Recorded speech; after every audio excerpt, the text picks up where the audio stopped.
Bonjour à tous, je vous retrouve aujourd'hui juste pour une petite intro. Après ce sera d'autres vidéos qui vont défiler pour vous faire un petit récap des tutos que je propose gratuitement durant l'été sur Instagram. Je vous en avais parlé, vous m'avez dit que vous étiez partante pour que je vous les partage aussi ici. J'ai essayé en version short, le problème c'est que mes vidéos sont trop longues donc ça ne va pas.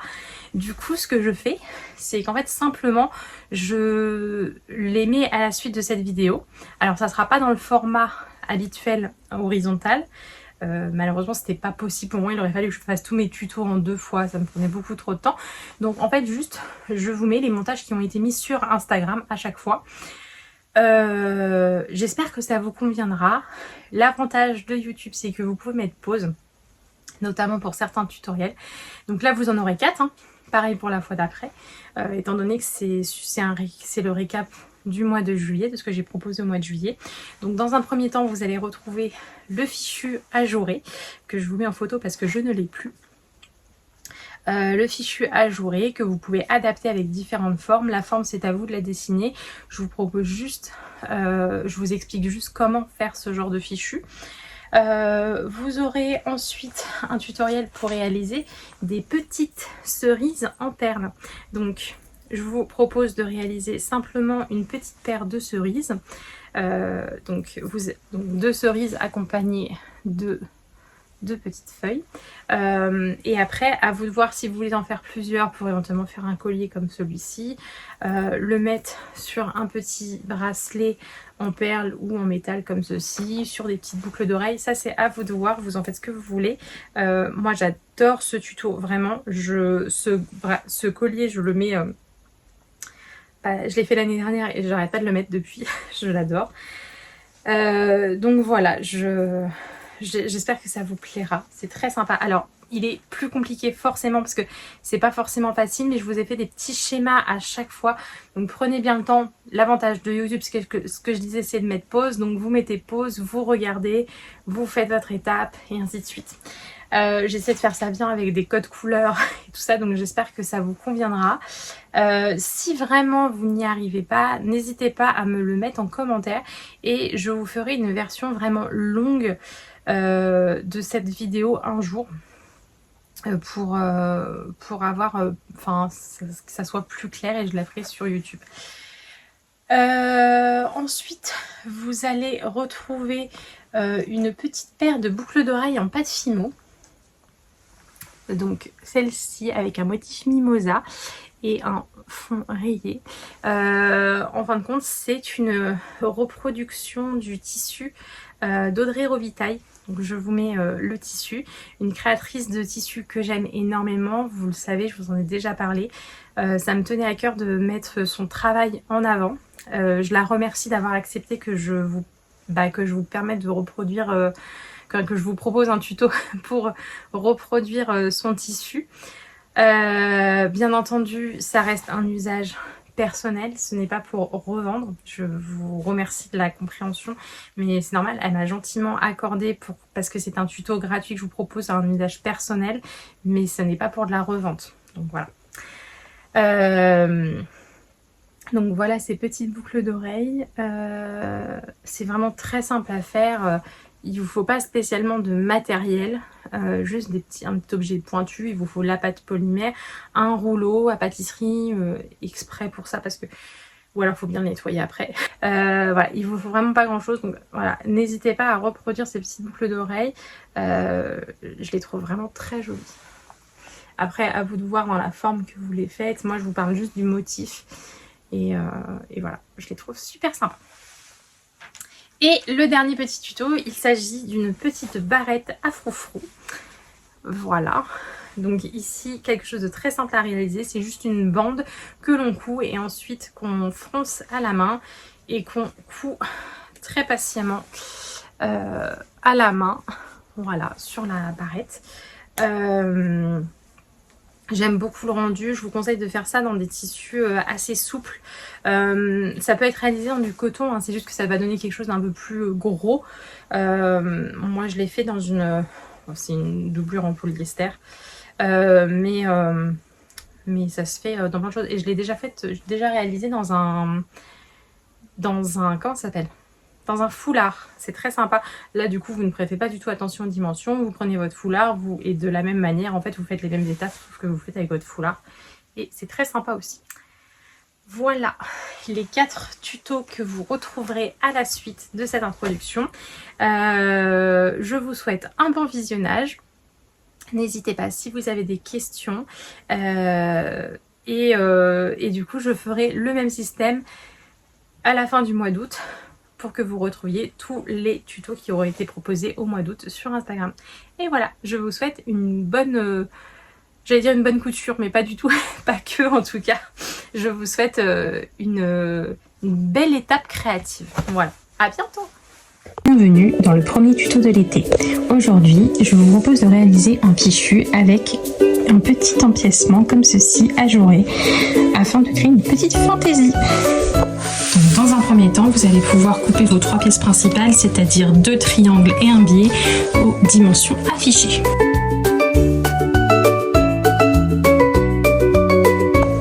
Dans un second temps, vous allez venir tracer le centre de votre triangle avec un stylo friction et vous allez faire une petite marque à 8 cm de votre pointe. Et vous allez découper une forme assez géométrique, celle que vous souhaitez, peu importe, et peu importe la dimension, ça c'est vous qui choisissez, dans un papier assez épais.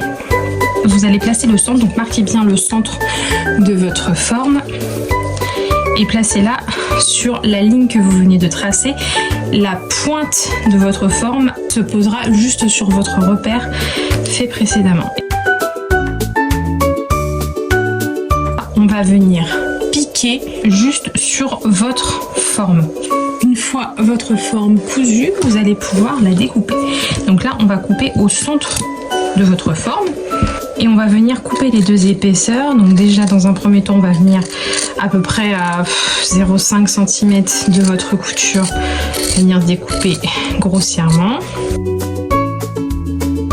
Vous voyez, ça vous donne ça. Et ensuite, vous allez pouvoir venir cranter. Donc voilà ce que ça vous donne. Et là, vous allez venir prendre tout votre triangle, un des 2 triangles, et le passer de l'autre côté. Et en fin de compte, ça va vous remettre sur l'endroit, comme ceci. Donc là, c'est un peu brouillon, mais vous allez bien repasser pour ressortir tous vos angles et vous allez pouvoir ensuite surpiquer votre forme. Voilà ce que ça vous donne une fois surpiqué et bien repassé. Donc maintenant, ce qu'on va venir faire, c'est qu'on va venir piquer ces 2 côtés-là.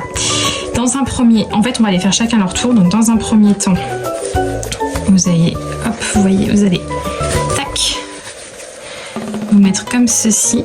Donc, vous voyez, en fait, les 2 points, vous les prenez et vous les mettez endroit contre endroit. Vous allez mettre une petite épingle. Et ensuite, en fait, vous allez faire comme la manière burrito. Vous allez venir, vous voyez, épingler tout votre côté et tout le reste est à l'intérieur. Donc là, on va venir coudre juste ici à 1 cm. Une fois que vous avez fait ça, vous allez retourner sur l'endroit. Et vous allez faire la même chose avec l'autre côté. Donc, quand vous êtes comme ça, donc là votre côté est cousu, quand vous êtes comme ça, vous mettez tout à l'intérieur et le côté contre le côté. Une fois que c'est fait, vous dégarnissez votre angle du bas et vous retournez sur l'endroit. Et vous faites un bon coup, vous mettez un bon coup de repassage en ressortant bien vos angles. C'est parti. Voilà, vous avez bien repassé, voilà ce que ça vous donne. Vous pouvez surpiquer ces 2 côtés. Ensuite, nous allons prendre le biais. Nous allons le préparer. On plie une première fois en 2 et ensuite on rabat les côtés, les arêtes vers le milieu et on plie. Vous allez également plier vos extrémités de cette manière. Et comme ça, vous aurez une jolie finition pour les bords. Et là, on va venir simplement poser à cheval notre biais. Donc là, en fait, vous prenez le milieu de votre biais, vous prenez le milieu de votre triangle, donc du bord franc qui vous reste, et vous le posez de cette manière-là. Vous épinglez. C'est épinglé partout. Et donc là, vous allez venir en commençant à une extrémité du biais, hop, à piquer nervure, donc piquer à 1 mm, tac, tac, tac, et vous faites tout le long jusqu'au bout. Vous pensez à bien faire des points d'arrêt de chaque côté. Et voilà, votre fichu est terminé. N'hésitez pas à vous amuser avec les formes, également avec les tailles pour qu'ils puissent s'adapter à un enfant ou même encore à un chien. À la semaine prochaine pour un nouveau tuto. Bienvenue dans le deuxième tuto de l'été. Aujourd'hui, je vous propose de réaliser des cerises en perles. Pour commencer, vous allez prendre un fil de nylon et mettre 5 perles dessus. Puis vous allez prendre une perle et croiser vos fils à l'intérieur. Vous avez maintenant 2 extrémités de fil. Resserrez bien le tout et placez à peu près au milieu de votre fil, ça vous donne un petit cercle. Maintenant, regroupez vos 2 extrémités de fil dans une seule perle et glissez-la jusqu'à votre cercle.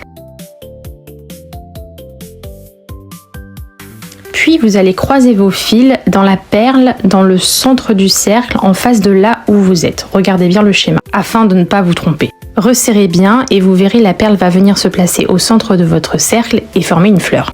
Sur votre fil de gauche, vous allez venir placer 3 perles que vous allez glisser près de la fleur, puis rajouter une perle pour croiser vos 2 fils. Ça vous forme un nouveau cercle. Puis vous allez passer votre fil de droite dans la 2e perle de votre fleur faite précédemment. Ça va vous permettre de créer un second cercle. Ici, vous allez ajouter 2 perles sur votre fil de gauche, puis recroiser de nouveau avec une perle. Et dans la foulée, vous pourrez passer votre fil de droite dans la 3e perle de votre fleur en dessous. Répétez ces opérations 3 fois pour faire le tour jusqu'à laisser une perle de libre. Passez votre fil de droite dans la dernière perle, puis dans la première du premier cercle fait. Croisez vos fils dans 2 perles afin de fermer ce cercle. Avec l'un des fils, vous allez faire un tour complet et revenir croiser dans les 2 premières perles afin d'avoir un fil de chaque côté resserré et former une sorte de corbeille. Sur votre fil de gauche, vous allez ajouter 2 perles, puis croiser vos 2 fils dans une perle. Vous allez passer votre fil de droite dans la seconde paire de perles sur la corbeille en dessous. On ajoute une perle sur le fil de gauche, puis on croise avec une perle afin de fermer le cercle. On répète ces opérations jusqu'à ce qu'il nous reste une perle de perles sur la corbeille en dessous. On passe notre fil de droite dans les 2 perles, puis dans la première du premier cercle fait. On resserre, ça nous fait alors une sorte de U. Vous avez le fil qui passe de chaque côté et vous allez alors croiser avec une perle afin de refermer le tout. Vous allez ensuite passer un des fils dans toutes les perles du dessus, puis repasser pour croiser dans la dernière et resserrer bien pour fermer la boule. Puis croisez vos fils dans une perle verte, on commence la tige. Vous allez alors passer votre fil de droite dans la perle au centre du cercle en dessous. Et repasser ce même fil dans la perle verte à nouveau afin de croiser vos fils. Croisez vos fils dans 3 perles différentes afin de former la tige. Sur le fil de droite, placez 6 perles, puis repassez ce même fil dans la dernière perle de la tige. Formez une seconde feuille avec le même fil de la même manière, puis faites un nœud et formez une 2e cerise que vous allez venir nouer à la première. Et c'est terminé. Maintenant, à vous de jouer pour créer les bijoux de votre été. À la semaine prochaine! Bienvenue dans un nouveau tuto de l'été. Aujourd'hui, je vous propose de réaliser des boucles d'oreilles en pâte polymère, inspiration Audrey Robitaille et son superbe tissu mimosa. Dans un premier temps, travaillez votre couleur de fond et mettez-la bien à plat. Puis, dans une seconde couleur, coupez des bandes fines et disposez-les sur votre couleur de fond afin de créer des rayures. Je vous laisse choisir la grosseur de vos rayures ainsi que l'espacement. Faites-vous plaisir, vous connaissez la chanson. Une fois terminé, aplatissez à l'aide d'un petit rouleau vos rayures. Puis, utilisez l'emporte-pièce de votre choix et appuyez légèrement sur la pâte afin de préformer vos boucles. Dans de la pâte verte, coupez des bandes très fines afin de réaliser les tiges de vos fleurs. Vous pouvez les rouler pour encore plus de finesse. Disposez-les sur vos rayures, puis faites de petites branches avec des tout petits morceaux de la même bande. Disposez-les ensuite autour de votre tige principale afin de créer une sorte de branche où vous pourrez y mettre vos petites fleurs. Passons aux fleurs justement. Pour cela, prenez de la pâte jaune et formez de toutes petites boules de différentes tailles avec cette pâte. Vous allez la rouler entre vos doigts et ensuite vous allez former une sorte de grappe autour de la branche. Voilà ce que ça vous donne.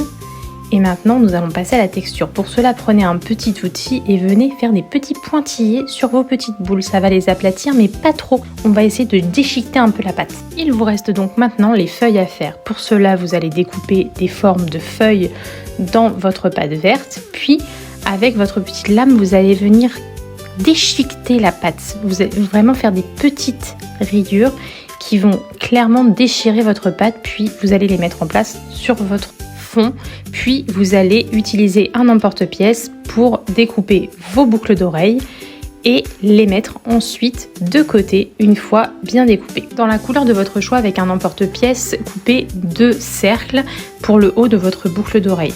Mettez-les de côté, puis si vous n'avez pas de Dremel, faites des trous afin de pouvoir passer les petits anneaux dans la partie haute et la partie basse. Mettez le tout sur une plaque qui va au four. On enfourne pour 1 heure à 110 degrés. Une fois la cuisson effectuée, vous allez devoir poncer le tour de vos pièces. Donc vous allez prendre du papier ou alors votre Dremel si vous en avez une. Pour la tâche, 2 possibilités. Soit vous la collez simplement au dos, soit vous utilisez de la pâte polymère liquide. Vous venez ensuite poser votre attache et remettre un petit morceau de pâte polymère par-dessus et remettre en cuisson pour environ 1 demi-heure, toujours à la même température, 110. Si vous avez une Dremel et que vous n'avez pas encore fait les trous, c'est le moment de les faire dans la partie haute et la partie basse. On met ensuite un petit anneau que l'on vient ouvrir et glisser dans les 2 trous, puis on referme et vos boucles d'oreilles sont terminées. Admirez votre travail! Merci Audrey Robitaille pour ce magnifique tissu et je vous dis à la semaine prochaine pour un nouveau tuto. Bienvenue dans un nouveau tuto de l'été. Aujourd'hui, je vous propose de réaliser une barrette à froufrou. Dans un premier temps, coupez une bande de 14 cm par 150 cm de longueur. Ensuite, repliez sur elle-même la bande endroit contre endroit. Commencez et terminez de coudre à environ 5 cm du bord. On ne coud que le grand côté et pas les petites extrémités.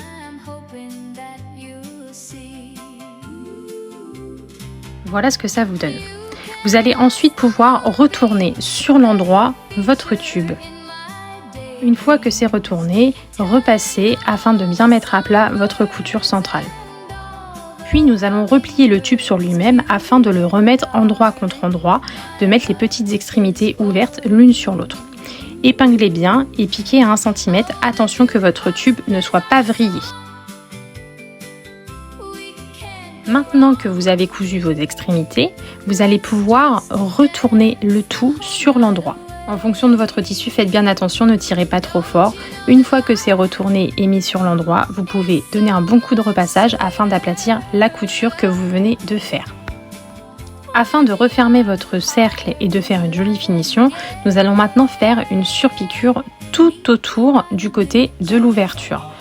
Prenez votre temps, on fait une piqûre à 1 mm. Nous allons maintenant passer à la couture à la main. Nous allons fermer le bas de notre cercle, le côté non surpiqué, en superposant les 2 épaisseurs de cercle, donc le côté non surpiqué, j'insiste, et faites avec du fil et une aiguille de gros points de fronce. Donc faites des points assez longs et quand vous avez atteint la longueur de votre barrette, vous faites un nœud assez solide.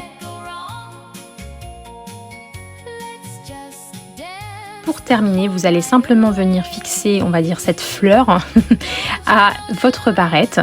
Faites de gros points, prenez votre temps, faites quelque chose de bien solide. Vous pouvez retirer la petite barre métallique qui est au milieu afin de vous donner plus de place pour coudre. Faites des beaux nœuds, répartissez bien vos fronces. Ensuite, remettez la petite barre métallique. Puis, une fois que vous avez terminé, vous allez venir écarter vos fronces afin de donner du volume. Et c'est terminé.